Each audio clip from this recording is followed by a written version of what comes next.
आज मैं आपको अपनी ज़िंदगी की एक ऐसी सच्ची दास्तान सुनाने जा रही हूँ जिसे सुनकर आपका भी दिल काँप उठेगा। कभी कभी जीवन हमें उस राह पर ले आता है जहाँ से हमें उम्मीद भी नहीं होती कि मदद मिलेगी। जब मेरी उम्र 18 साल की थी, मेरी ज़िंदगी बहुत खूबसूरत चल रही थी। मैं हमेशा खुश रहती थी। मुझे बचपन से ही गरीब और ज़रूरतमंद लोगों की मदद करने का शौक़ था।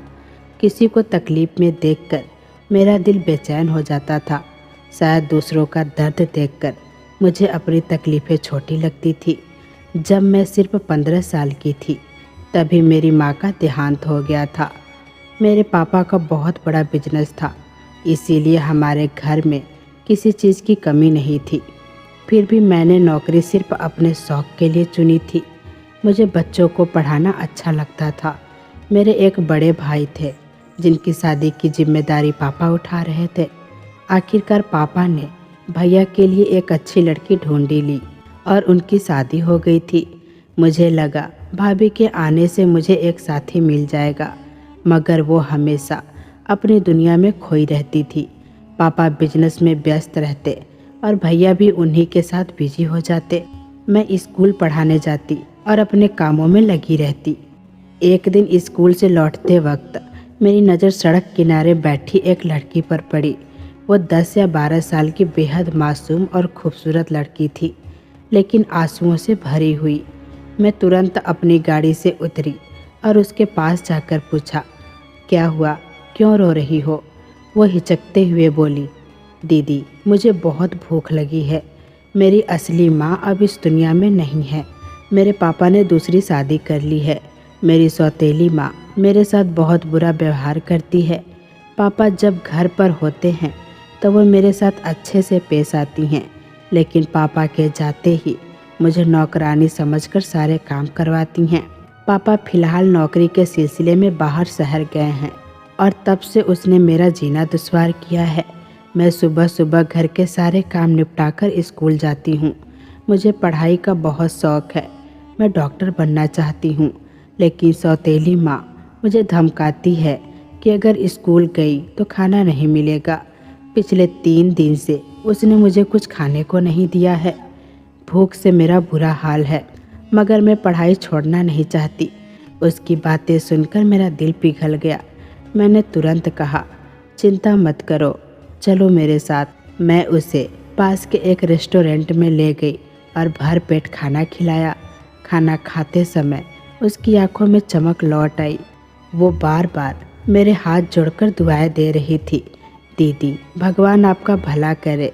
उसकी मासूम मुस्कान और सच्ची दुआएं देखकर मुझे ऐसा लगा मानो मेरी अपनी ज़िंदगी की सबसे बड़ी कमाई मुझे मिल गई हो। उसने मेरी तरफ देखते हुए कहा, दीदी, आज आपने मेरा साथ दिया है, भगवान भी हमेशा आपका साथ देगा।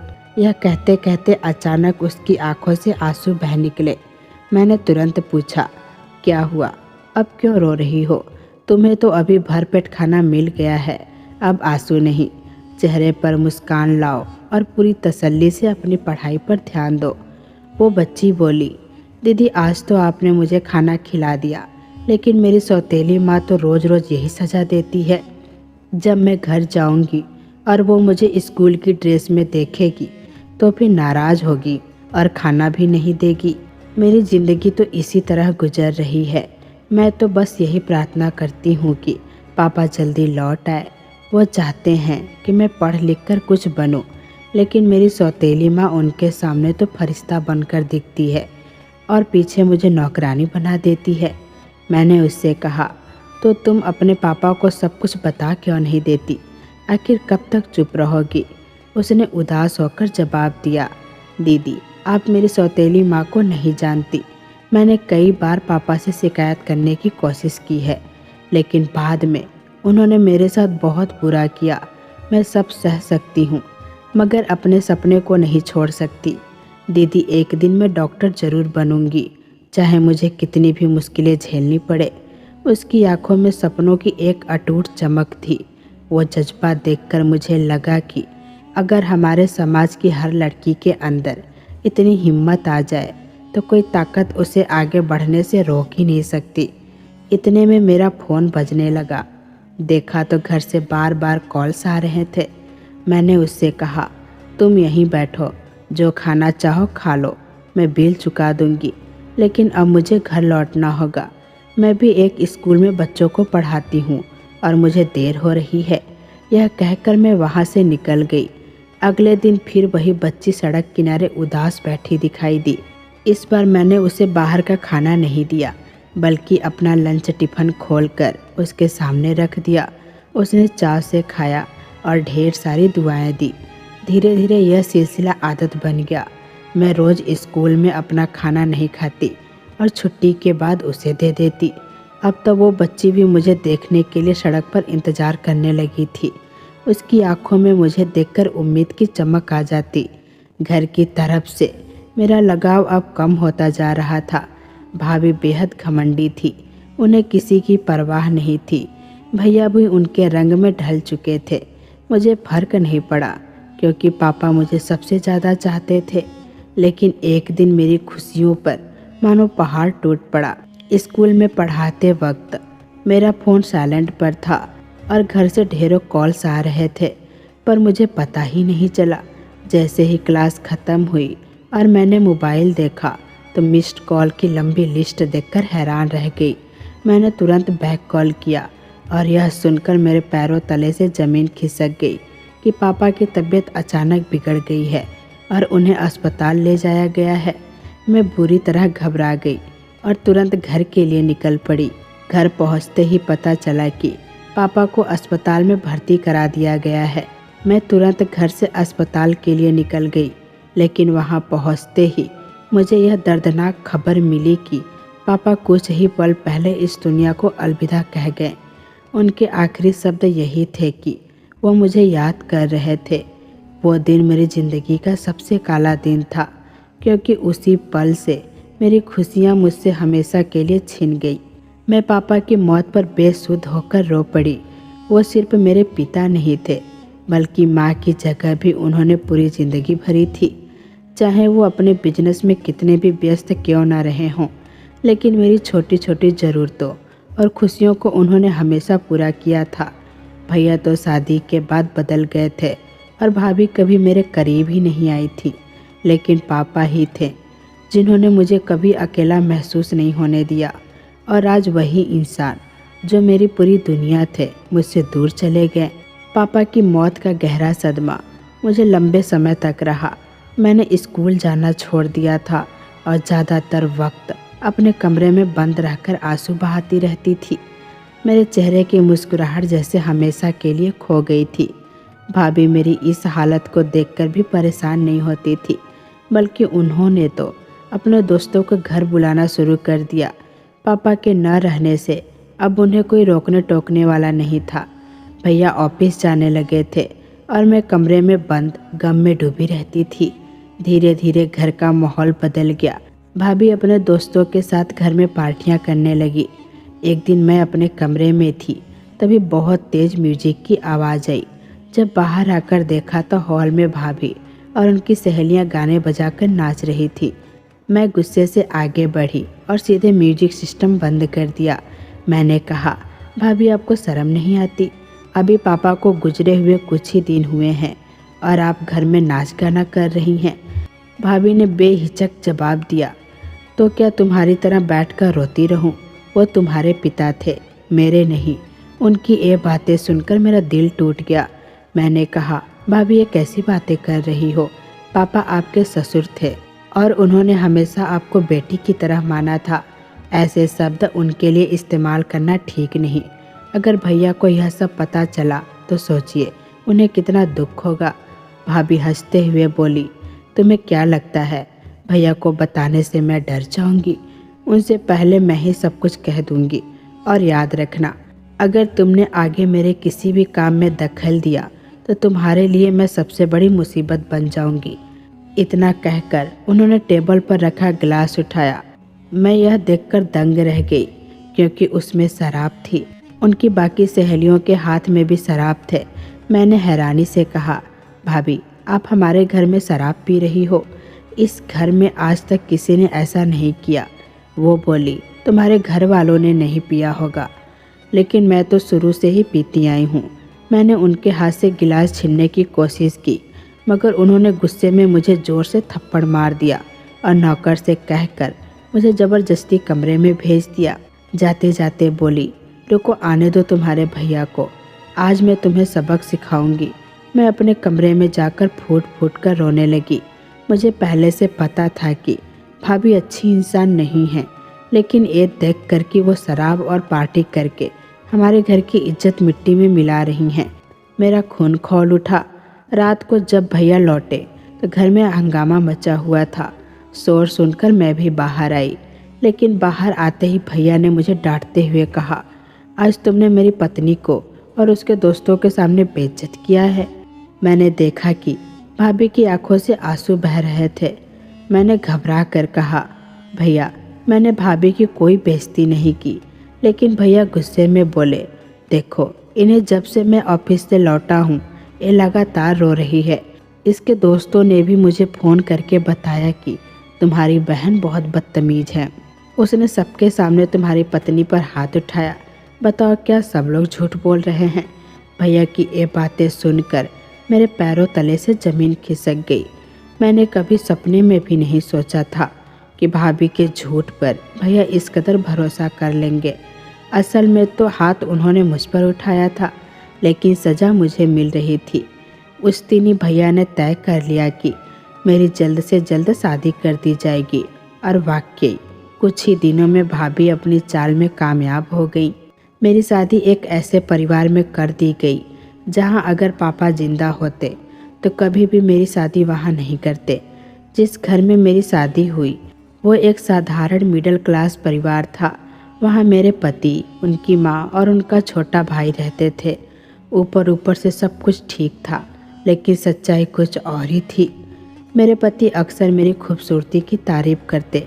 ऐसा लगता कि वो मुझे चाहते हैं, लेकिन असली समस्या तो मेरी सास थी। वो हर बात पर ताने देती। इतने बड़े घर की बेटी होकर भी खाली हाथ हमारे घर आई हो। मैंने उन्हें समझाने की कोशिश की, शादी अगर बेटियों की मर्जी से होती तो शायद हालात अलग होते। मैंने अपने घर की इज्जत और भाई की इच्छा के आगे सिर झुका दिया। दहेज ना लाने का फैसला मेरा नहीं था, लेकिन मेरी बात सुनकर सास और भड़क उठी। बोली, बड़े घर की बेटियां ऐसे ही जुबान चलाती हैं। सुन लो, इस घर में चैन से रहना है तो अपने हिस्से का दहेज लेकर आओ, वरना तुम्हें यहाँ सम्मान नहीं मिलेगा। मैं हैरान रह गई। मैंने कहा, मैं ऐसी नीच हरकत कभी नहीं कर सकती कि अपने मायके जाकर दहेज मांगूं। वहाँ से खाली हाथ आना ही मेरे लिए बहुत भारी था। मेरी बात सुनकर सास ने मेरा बाल पकड़ लिया और गुस्से में बोली, तो ठीक है, अब इस घर में तुम्हें खाने तक को नहीं मिलेगा। बहू कहलाने का हक भी तभी मिलेगा जब हमें पैसे लाकर दोगी। मैंने विरोध किया और कहा, आपको मुझे इस तरह अपमानित करने का कोई हक नहीं है। इस बारे में मैं अपने पति से बात करूंगी। मेरी सास ठहाका मारकर बोली, कर लो जिससे बात करनी है, लेकिन मुझे मेरे बेटे के लिए पैसे चाहिए। मैं नहीं चाहती कि वो सारी उम्र मजदूरी करके गुजारा करे। उनकी बातें मेरे दिल को चीर गई। मैं फूट फूट कर रो पड़ी। उस दिन से उन्होंने मेरे साथ जुल्म करना शुरू कर दिया। घर के सारे भारी भरकम काम मुझसे करवाती और सबके सामने मेरा अपमान करती। मोहल्ले की औरतें जब भी मेरे सास से मिलने आती तो वो अक्सर कहती, आप वाकई बहुत किस्मत वाली हैं। इतने बड़े और अमीर घर की बहू मिली है। देखने में कितनी सुंदर और पढ़ी लिखी भी है। लेकिन मेरी सास तुरंत ताने देती, इसकी सुंदरता पर मत जाओ, चाहे ये अमीर घर से आई है, मगर इसके भाई ने दहेज में हमें कुछ भी नहीं दिया। मैंने अपना जवान बेटा इसके हवाले कर दिया और बदले में इसे चाहिए कि अपने पति का हाथ बटाए। मेरा बेटा आज भी फैक्ट्री में मजदूरी करता है। अगर ये चाहे तो अपने भाई से थोड़े पैसे मांगकर उससे कारोबार शुरू करवा सकती है, लेकिन इसे अपने पति की तकलीफ की जरा भी परवाह नहीं। मैं सब कुछ चुपचाप सुनती रही और अंदर ही अंदर तड़प उठती। बार बार यही सोचती कि भाभी ने मेरे साथ ऐसा क्यों किया। मुझे याद आता कि जब भैया गुस्से में थे तो उन्होंने भाभी से कहा था, इसकी जल्द से जल्द शादी कर दो। मैं नहीं चाहता कि पापा के गुजरने के बाद ये हमारी शादीशुदा जिंदगी में जहर घोले।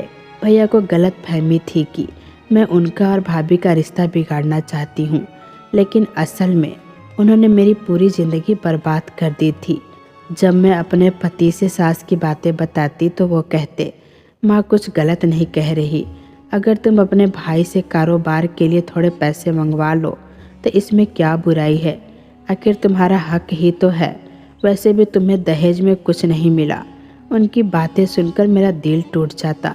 मैं कहती, तुम कैसी बातें कर रहे हो, मैं वहाँ जाकर पैसों की भीख कैसे मांग सकती हूँ, मुझे अच्छा नहीं लगेगा। तो वो नाराज़ होकर जवाब देते, यही तो लड़कियों की दिक्कत है, मेरी माँ को देखो, उन्होंने पापा के लिए कितने त्याग किए, और तुम हो कि मेरे कारोबार के लिए अपने भाई से पैसों की मांग नहीं कर सकती। धीरे धीरे पति मुझसे रूठे रूठे रहने लगे। साल गुजरते गए और फिर मेरे सास ने छोटे बेटे का रिश्ता तय कर दिया। इस बार उन्होंने एक अमीर घर की लड़की चुनी। वो लड़की मेरे देवर को भी पसंद थी। रिश्ता पक्का हो गया और मेरी सास को इस बात का घमंड था कि अब दूसरी बहू ढेर सारा दहेज लेकर आएगी। अब तो वो मुझे और भी ज़्यादा ताने मारती, देखो असली बहू कैसी होती हैं, सब कुछ लेकर आती हैं, तुम्हारी तरह बोझ नहीं होती। पति भी मुझसे कतराने लगे। घर में मेरी हालत नौकरानी जैसी हो गई थी। मैं दिन रात अपनी किस्मत को कोसती रहती। आखिरकार मजबूरी में मैंने सोच लिया कि मैं अपने पति के कारोबार के लिए भैया से मदद मांग लूं। जब मैं मायके पहुंची तो भाभी का रवैया बहुत बुरा था, लेकिन मैंने उन्हें नज़रअंदाज कर दिया और सीधे भैया से बात की।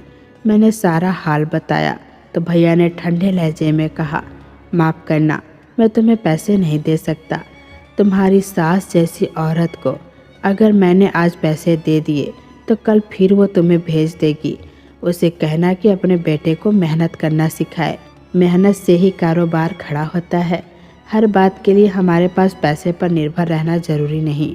उनकी बात सुनकर मेरी आंखों में आंसू आ गए। मैंने कहा, भैया ये सोच तो आपको शादी तय करने से पहले करनी चाहिए थी। आपने मुझे एक ऐसे घर में भेजा जहाँ सब लालच से भरे हैं। आपने मेरी ज़िंदगी बर्बाद कर दी है। भैया ने ठंडे स्वर में कहा, यही तुम्हारा भाग्य था। मैं रोते हुए बोली, नहीं भैया, ये मेरे भाग्य की बात नहीं है, ये आप और भाभी की साजिश थी। आपने जाने किस जन्म का बदला मुझसे लिया है। काश पापा जिंदा होते तो वो कभी ये नहीं होने देते। गुस्से और मायूसी से मैं वहाँ से उठ आई। उस दिन मैंने कसम खाई कि अब चाहे कुछ भी हो जाए, मैं फिर कभी मायके वालों से मदद मांगने नहीं जाऊंगी। जब मैं खाली हाथ ससुराल लौटी तो सास ने ताना मारा, क्या हुआ, पैसे लेकर नहीं आई? याद रख, अब तुम्हें इस घर से निकालने में ज़्यादा वक्त नहीं लगेगा। मैं चुप रही क्योंकि मेरे पास कहने के लिए अब कुछ भी नहीं बचा था। घर के सभी लोगों का मेरे प्रति रवैया बहुत ही कठोर था। देवर की शादी की तैयारियां जोरों पर थी और काम का बोझ दिन पर दिन बढ़ता जा रहा था। मेरी सास ने सारे घरेलू कामों का भार मेरे ही कंधों पर डाल दिया। सुबह से लेकर रात तक मैं ही भाग दौड़ करती रहती, जबकि और सब आराम से बैठे रहते। आखिरकार मेरे देवर की शादी हो गई और देवरानी ढेर सारे दहेज और शान शौकत के साथ हमारे घर रही। उस दिन के बाद से मेरी हालत और भी दयनीय हो गई। घर में मेरी इज्जत नाम की कोई चीज़ ही नहीं बची थी। धीरे धीरे मेरे शादी के पूरे 8 साल गुजर गए, लेकिन मेरी परेशानियां वहीं की वही रही। न सास का बर्ताव बदला, न पति का, बल्कि हालात और बिगड़ गए। मेरी सास अब देवरानी को ज़्यादा महत्व देने लगी थी। देवर अपनी पत्नी के आगे पीछे घूमता और उसे खुश करने में लगा रहता। मैं अपने पति को देखती और सोचती कि काश उन्होंने भी कभी मुझे उतना ही प्यार दिया होता, मगर ऐसा कभी नहीं हुआ। उनके दिल में मेरे लिए कभी मोहब्बत नहीं जगी। जब मुझे अच्छे से समझ आने लगा था कि इस घर में असली अहमियत पैसों और दौलत वालों की होती है, मेरी सास और मेरी देवरानी दिन भर आराम से बैठकर हंसी ठिठोली करती और मुझे नौकरानी की तरह हर वक्त काम में जोत देती। झाड़ू, बर्तन, खाना पकाना, सफाई, सब काम मुझसे ही करवाया जाता। हालात ये थी कि इन्हें खाना भी बिस्तर पर ही चाहिए होता। गर्मियों की तपती दोपहरी में जब पसीने से लथपथ होकर मैं काम करती तो मन ही मन रो उठती। मेरा पति सामने होता तो भी मुझे देखकर अनदेखा कर देता। मैं तरसती रह जाती उसके प्यार और अपनापन के लिए। उनकी हरकतें कम नहीं हुई, मैं फिर भी अपने भैया के आगे झुकना नहीं चाहती थी। जब से मेरी देवरानी हमारे घर आई थी सब उसी के प्रभाव में आ गए थे। देवरानी जो कहती वही होता। वो अक्सर मुझे ताने देती और उल्टी सीधी बातें सुनाती, जबकि रिश्ते में मैं उससे बड़ी थी। दहेज और पैसों की वजह से वो घर में मालिक जैसी बन चुकी थी। वो कई बार मेरी सास तक से खुलकर बोल देती और सास उसकी बातों को गंभीरता से नहीं लेती थी। मुझे छोटी छोटी बातों पर डांटा जाता था। एक दिन देवरानी ने अपने मायके वालों को खाने पर बुलाया था और सास और देवरानी ने मुझसे कहा कि मेहमानों के लिए अच्छा सा खाना बना कर रखो। मैंने खाना तैयार कर दिया। जब रात को सबने साथ बैठकर खाना खाया तो देवरानी की माँ ने मेरी तरफ देखकर कहा, बेटा तुम अपनी जेठानी से कह दो कि वो हमारे साथ बैठकर खाना खा ले। देवरानी ने मेरे सामने अपनी माँ से कहा, यह मेरी जेठानी नहीं है बल्कि इस घर की नौकरानी है। उसकी यह बात सुनकर उसकी माँ चौंक गई और फिर उसने कहा कि माँ आप नहीं जानती, यह तो खाली हाथ आई है, इसीलिए इसकी हैसियत बहू की नहीं बल्कि नौकरानी जैसी है। यह सुनकर मेरी सास और देवरानी ज़ोर ज़ोर से हंसने लगे। मैं सबसे बेइज्जत महसूस कर रही थी और बुरी तरह से रोने लगी। मेरी शादी को लगभग 8 साल होने वाले थे, पर अब तक मेरी कोई संतान नहीं थी। मेरा पति मुझे समय ही नहीं देता था। देवरानी की एक बहुत सुंदर बहन भी थी जो अब हमारे घर अधिक आने लगी थी और मेरे पति पर ध्यान देने लगी थी। यह मुझे बिल्कुल स्वीकार नहीं था। मैंने उसकी शिकायत सास से की तो सास ने कहा कि तुमने मेरे बड़े बेटे के लिए कुछ नहीं किया। यदि मैं अपनी छोटी बहू के बहन को तुम्हारी जगह बड़ी बहू बना दूं तो मुझे ही फायदा होगा और मेरे बेटे को भी इससे कोई एतराज़ नहीं होगा। यह सुनकर मैं स्तब्ध रह गई। 8 साल गुजर गए और अब मेरे पति मुझे छोड़ दे तो मैं कहाँ जाऊंगी। सास और मैं इस बात पर बहस कर ही रहे थे कि देवरानी बीच में आकर बोली, क्या हुआ, किस बात पर बहस हो रही है। मैं चुप रही, मगर सास ने कह दिया कि उसने कहा है कि अगर यह घर से चली जाए, क्योंकि मैंने अपने बड़े बेटे के लिए लड़की ढूंढ ली है। देवरानी ने पूछा, कैसी लड़की। सास ने कहा कि तुम्हारी छोटी बहन को तुम्हारी जेठानी बना दूँ। यह सुनते ही देवरानी के चेहरे पर मुस्कान आ गई और वो बोली कि कितना अच्छा होगा, हम दोनों बहनें इस घर में राज करेंगी और पापा से भी उसका इंतजाम करवा दूंगी। तब हमारा परिवार एक खानदानी परिवार जैसा बन जाएगा और इस तरह की घटिया लड़की को घर से निकाल देना चाहिए। मैंने देवरानी से कहा, तुम मेरे साथ ऐसे शब्दों में बात क्यों करती हो। वो मेरे पास आई और घुरते हुए बोली कि हाँ, मैं तुमसे और भी घटिया तरीके से बोल सकती हूँ, तब क्या करोगी। मैंने उससे कहा, अपनी जुबान संभालो। वो बोली कि तुम जैसे लड़कियों के साथ ऐसे ही बात की जाती है, किस पाप की गंदगी लेकर आई हो तुम। मैं उस पर जोर से चिल्लाई और गुस्से से एक जोरदार थप्पड़ मारकर अपने कमरे में चली गई। देवरानी रोते हुए चिल्लाई कि मैं तुम्हारा बदला लूँगी और तुम्हें इस घर से निकाल दूँगी। तुम्हारे ही सामने मैं अपने बहन की शादी तुम्हारे पति से करवा दूँगी। मेरी सास भी मेरे थप्पड़ पर बहुत नाराज़ थी और उन्होंने ठान लिया था कि वो मेरे पति से शिकायत करके ही रहेंगी। मैं कमरे में बंद होकर अपनी किस्मत पर रो रही थी। उस दिन मुझे अपनी ज़िंदगी बहुत बुरी लगी। मैं समझ नहीं पा रही थी कि अब मैं क्या करूं। मैं रोते रोते ही सो गई थी। रात के समय जब मेरा पति कमरे में आया और चिल्लाते हुए मेरा नाम लिया तो मैं घबराकर उठ बैठी। मुझे पता था कि आज बहुत कुछ होने वाला है। मेरी देवरानी ने उसे मेरे खिलाफ भड़काया हुआ था। मेरा पति मुझ पर बहुत नाराज़ था और बोला कि तुमने रीमा पर हाथ उठाया है, वो अमीर पिता की बेटी है, तुम्हारे खिलाफ शिकायत कर सकती है, यहाँ तक कि अरेस्ट भी करवा सकती है। मैं चुप रही क्योंकि कई साल पहले भी मैंने बिना किसी बचाव के भाभी के थप्पड़ सह लिए और इल्ज़ाम मेरे सिर पर ही आ गिरे थे। आज भी मैंने अपने देवरानी पर हाथ उठाया था इसीलिए कुछ कहना व्यर्थ था। मैं सन्न होकर पति की बातें सुनती रही और बस रोती रही, क्योंकि मेरे पास और कोई रास्ता नज़र नहीं आ रहा था। अब तो देवरानी और सास की वजह से मेरी परेशानियां और बढ़ती जा रही थी। उन्होंने मेरा जीना हर पल के लिए मुश्किल बना दिया था। शाम को मैं सबके लिए चाय बना रही थी कि दरवाजे पर दस्तक हुई।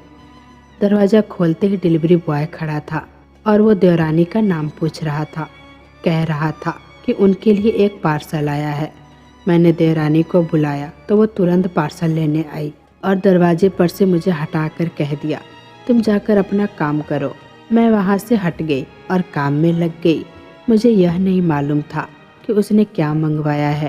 देवरानी बार बार मेरे पति को भड़का रही थी और उसे लालच दे रही थी कि अगर तुम जेठानी को छोड़ दोगे तो मैं अपनी बहन की शादी तुम्हारे साथ करवा दूंगी।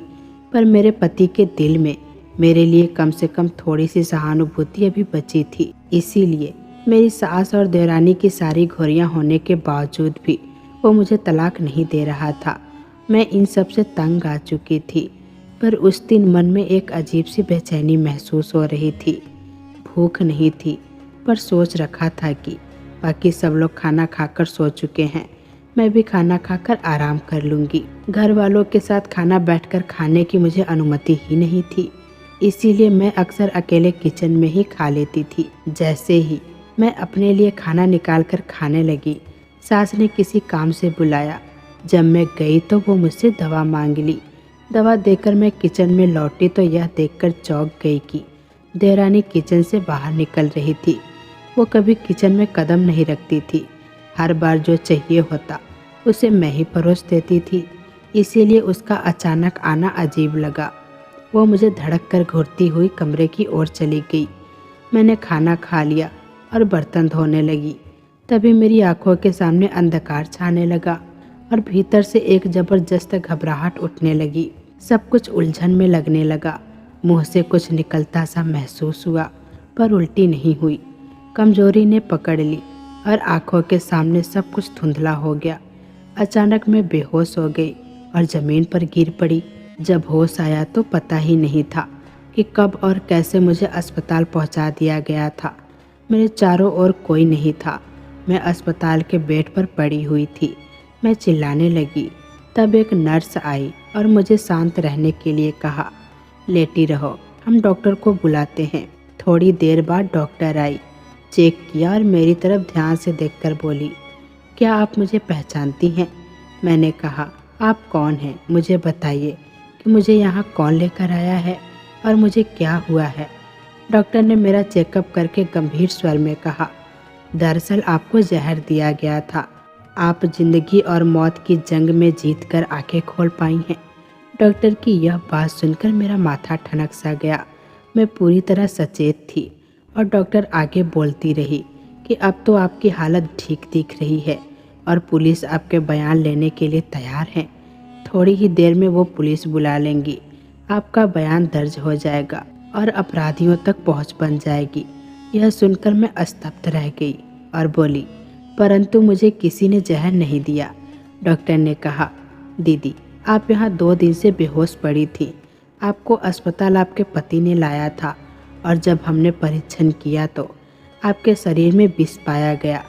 जहर या तो कोई व्यक्ति स्वयं लेता है, तदनुसार आत्महत्या का प्रयास, या फिर किसी ने धोखे से खिलाया होता है और बिना गवाह सबूत के पुलिस त्वरित गिरफ्तार नहीं कर सकती। इसीलिए हमने अपने स्तर पर मामले की तहकीकात शुरू कर दी थी। मुझे शक हुआ कि आपकी देवरानी बार बार आपकी हालत देखने आती थी। वो कुछ असामान्य लगती थी। बाकी घर वाले निश्चिंत बैठे रहते थे। यहाँ तक कि आपका पति भी एडमिशन के बाद चला गया था। डॉक्टर ने बताया कि जहर इतना विषैला था कि हमारे देश में यह आसानी से उपलब्ध नहीं है। वो किसी विदेश से मंगवाया गया पदार्थ था और जिसने यह दिया वो मात्रा का सही ज्ञान रखता था, क्योंकि छोटी सी गलती में मौत भी हो सकती थी। जब आपको अस्पताल पहुंचाई गई तो आपका हालत नाजुक था। हमने आपको बचाने के लिए पूरा प्रयास किया और पुलिस को भी भरोसा दिलाया कि हम सबूत जुटाकर सच्चाई आपके सामने लाएंगे।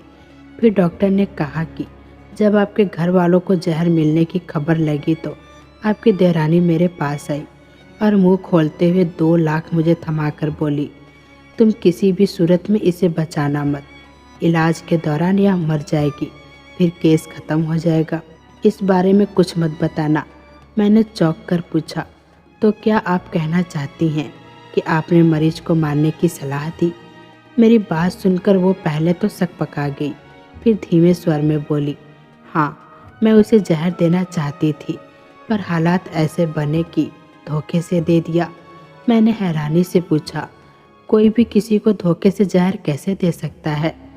तब उसने खुलासा किया कि उसका असली इरादा मुझे रास्ते से हटाना था, ताकि वो अपनी छोटी बहन की शादी आपके पति से करवा सके और दोनों बहनें मिलकर घर पर हुकूमत करे।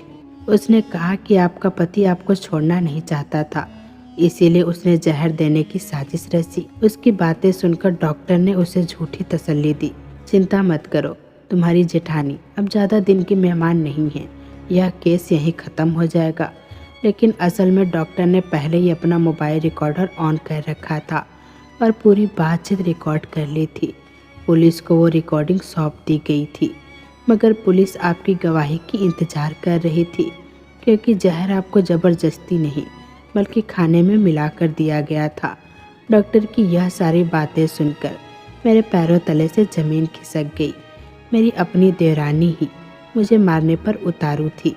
शुक्र है कि डॉक्टर नेक दिल इंसान निकली और उसने मेरी जान बचाई। तभी मेरे जहन में कौंधा। उसी दिन वो अचानक किचन में आई थी। जरूर उसने ही मेरे खाने में जहर मिलाया था। मैंने डॉक्टर का हाथ जोड़कर आभार जताया। अगर तुम ना होती तो शायद आज मैं जिंदा ना होती। इस पर डॉक्टर ने मुस्कुराकर कहा, मुझसे शुक्रिया मत कहो, यह तो मैंने आपके पुराने एहसान का बदला चुकाया है। मैं हैरान रह गई और पूछा, कौन सा एहसान? तब उसने अपना राज खोला। आपने मुझे नहीं पहचाना, लेकिन मैं आपको पहली नज़र में ही पहचान गई थी। 8 साल पहले आपने एक भूखी बच्ची को रोजाना अपना लंच बॉक्स देकर पेट भरा था। वही बच्ची आज आपके सामने डॉक्टर बनकर खड़ी है। फिर उसने अपनी कहानी सुनाई, कैसे सौतेली माँ के तानों से तंग आकर वो घर से भागी। सड़क पर उसका एक्सीडेंट हुआ और एक संतानहीन दंपत्ति ने उसे गोद लेकर उसकी पढ़ाई लिखाई करवाई। उसकी मेहनत और लगन से वो डॉक्टर बनी और आज उसी ने मेरी ज़िंदगी बचाई। मैं भावुक होकर बोली, अब पुलिस को बुला लो, मैं बयान देने को तैयार हूँ। डॉक्टर ने पुलिस को बुलाया। उनके पास सबूत पहले से मौजूद थे और मेरे बयान ने सारी सच्चाई पक्की कर दी। पुलिस ने मेरी देवरानी को गिरफ्तार कर लिया और दहेज उत्पीड़न जैसे आरोपों में मेरे ससुराल वालों को भी नहीं छोड़ा। मेरा पति और सास माफ़ी मांगने लगे, पर मैंने उन्हें माफ़ नहीं किया, क्योंकि 8 साल तक उन्होंने मेरी ज़िंदगी नरक बना दिया था। बाद में पुलिस ने यह भी उजागर किया कि मेरी देवरानी ने विदेश से जहर मंगवाया था और उसी दिन डिलीवरी बॉय वही सामान लेकर आया था। सारे अपराधियों को सज़ा मिल गई।